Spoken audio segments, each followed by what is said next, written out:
but I was always into like hiding out in a laboratory, you know, like assembling a bomb.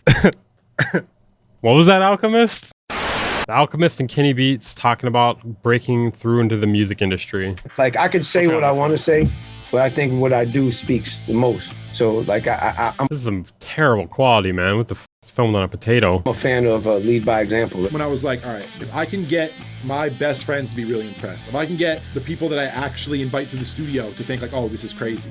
When that happened, everything changed for me. Here's an opportunity to go outside of my normal There's just so much on the screen right now. There's so much text everywhere. comfort zone. I know what I'm good for doing. I kind of want to let it affect me, to inspire me to do something different. You can still be a legend. Don't matter how old you are. Don't compete with Lil Uzi Vert or some random rapper or some people that you don't even know. Don't compete with some people Are these just random, like, text snippets? that you see on Instagram that you It was filmed on a razor. never gonna meet in your life, who you don't even listen to their music or care, but they just happen to be the same age as you and they're getting it, so you should be getting it. I guarantee a lot of people that you guys love, a lot of people that you truly think are your favorite artists, it took them till they were much older than you to start figuring out what they really want to do with I it. mean, I don't think they can get much older than me, man. I love the young people. I kind of messed my hairline up, and I'm gonna let them live, man. Even some of my favorite beats before, I never realized how intricate they were because I was a fan of the song. I remember hearing some Exile beats from the Blue and Exile album later, like, damn, that's crazy. Like his detail and how he programmed the shit, it was real. It was amazing. But it was That's actually a good album. like some of it I didn't hear till I heard the Forgot about the Blue and Exile stuff. instrumental later, so I get it, you know? Yeah, the clips. This is pretty interesting, though. Those are the details you gotta do to make something have character and be unique. The number one thing for me I notice with people's beats is the lack of drum drops and like little extra moments, because people always have like a section with no drums, a section with drums, some of those drums, no hi-hats for a section. You gotta have that. No kicks. For me, it's even more important to have like moments like this, where you have everything playing, but that last second, you take everything away. Because that first clap feels so good. So like to me, it's just little moments like that. So many people are so good. So many people can make beats. I started I mean, this is actually kind of well put together. having cameras kind of put on me in the studio. One thing, though, is there's just so much random text on the screen at once. At the bottom, we got the freaking subtitles, and then we also got some random text in the middle here and there. And then we got creative minds, a high vibration artistic community online. Like, they could have just taken that part out and wouldn't have seemed as over the top. This and that, and it spun into the stuff on YouTube or Twitch or the Discord or anything else, and it really was not intentional. Dude, what is going on with his ear jewelry? Like, he looks like he lost a bet. Kids like The Count, kids like Kalen Ellis, people who just make None of those dudes are kids. beat videos of them making beats, and it ends up with placements and ends up with Madlib tweeting about them and all this stuff. Are you gonna go a content route? Are you gonna go a route where you start collaborating with a lot of people and you're the engineer and the creative designer and the producer and the musician in the room, and you have all these different jobs, so now they need you for more than one reason? Because just making beats, it's not gonna get you by now when everybody's got beats. It's just not it. True. I'm big on presentation. You know, I know we're in like the snippet culture, and everybody like you got to play a little What the fuck is snippet culture? piece of your song and get everybody hype, and I get that. But I was always into like hiding out in a laboratory, you know, like assembling a bomb What was that, Alchemist? or something. And then when it pops up, it's like you get to hear it in its When it pops up, it's entirety. like- Wow. They know they could sit in that little cubicle in their crib, make some and then connect it to their SoundClouds or their social medias and things, and just take off. So it's like, I think the kids know their power now, you know what I mean? Where it's like they could literally, like Amigos or somebody who just sat in a little tiny room and made these hits, Assembled like a bomb, you know? connected to the world. And Cool metaphor, yeah. Definitely not a metaphor that'll have like the FBI looking for you or anything, right? In a laboratory, you know, like assembling a bomb. now it's a real thing now. So I think that's the difference, is the energy is really, once they realize You can always tell someone's really listening, but like, yeah, for sure. Yeah. they got it, they just stay in that small space.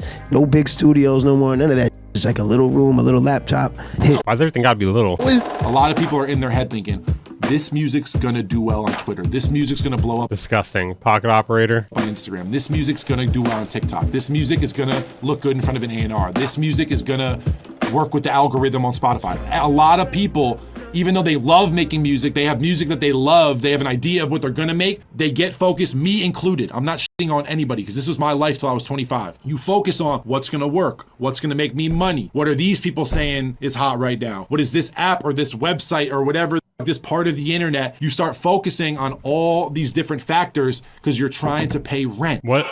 Was that supposed to have a point there? Like one producer working with one artist, it's kind of like a cheat code. Madlib's production is so dense and it has so much personality.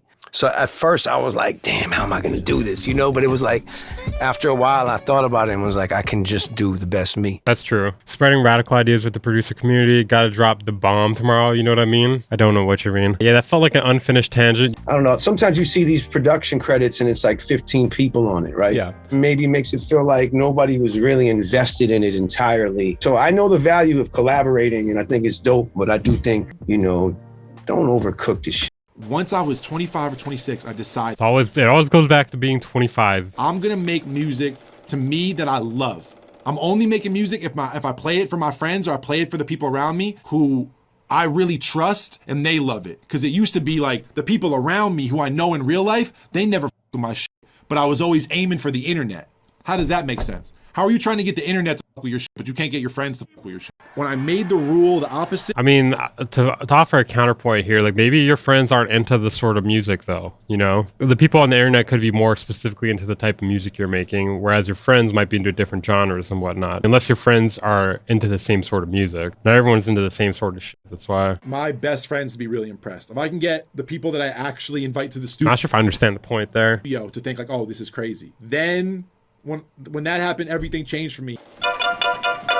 So at this point, we got keys, we got a bass line, Right. we got a synth layer that'll come in a little later, make it interesting, Solid. and we have Right? Solid. seagulls for no reason. I do the seagulls for the same reason I put that little lead you did in that filter. It's like I want things to just feel less stock. Even if it's just a piano and just a bass, if you put a playground, I'm talking about like minus a million decibels, like so low in volume that you can barely hear it. It just gives all the simple stuff a feel. And it kind of like when you play the beat in a room where someone just played a beat before that and it's just a piano and a bass sound, and mine's a piano, bass sound, and like this little bit of ambiance. I get that. Especially for artists, I feel, I don't know. I really... Mans was chasing the EDM bag until he was 25, basically. Maybe my GF likes my shit. Hey, you like my shit, right?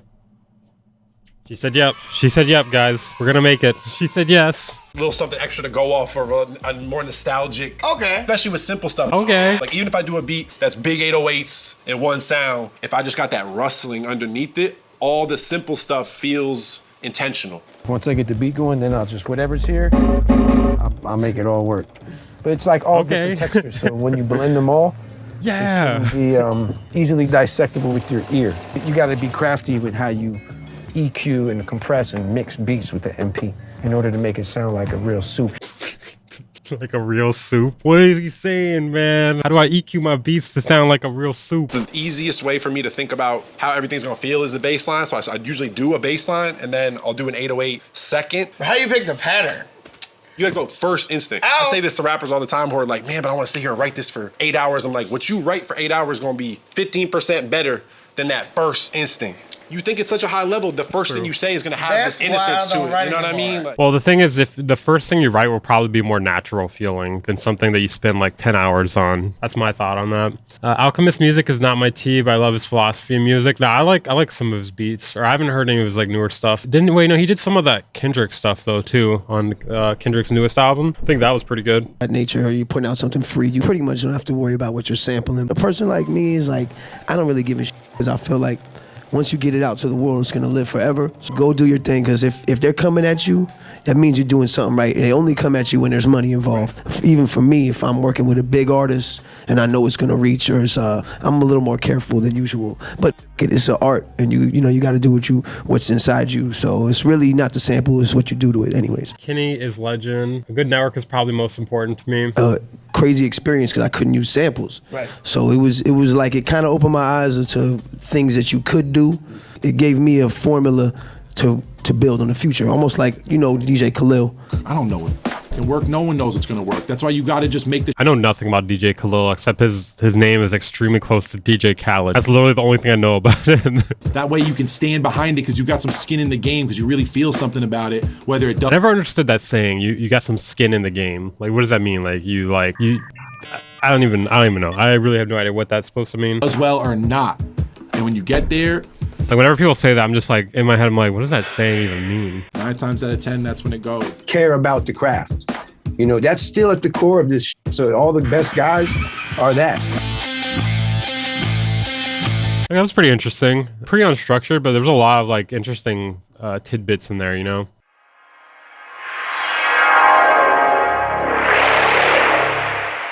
Band Incorporated.